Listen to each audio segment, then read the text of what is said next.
রামপুরহাট মেডিকেলের সামনে বিক্ষোভ বামেদের বিক্ষোভ অবস্থানে এসএফআই ডিওয়াইএফআই সেটুর সদস্যরা। রামপুরহাট মেডিকেলের সামনের ছবি দেখাবো। রামপুরহাট মেডিকেলের সামনে রীতিমতো বিক্ষোভ বামেদের, সেই ছবি দেখাচ্ছি। টেলিফোন লাইনে আমাদের প্রতিনিধি ভোলানাথ চক্রবর্তী রয়েছেন। ভোলানাথ, কি কারণে বিক্ষোভ, কি দাবি তাদের?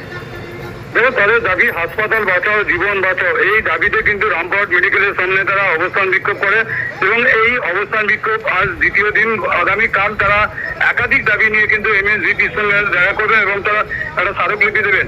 এই ডাক্তারের এই চিকিৎসকের সঠিক চিকিৎসা পরিষেবা এবং যে রোগী তাদের পরিবারের রাতে থাকার ব্যবস্থা সহ বিভিন্ন দাবি নিয়ে কিন্তু তারা এই কর্মসূচি নিয়েছেন এবং সেই কর্মসূচি তাদের 3 দিনের কর্মসূচি, আজ তার দ্বিতীয় দিন। এই কর্মসূচিতে এসএফআই ডিওয়াইএফআই সিটু সহ সিপিএম এর বিভিন্ন গণসংগঠন এই কর্মসূচিতে যোগ দিয়েছেন।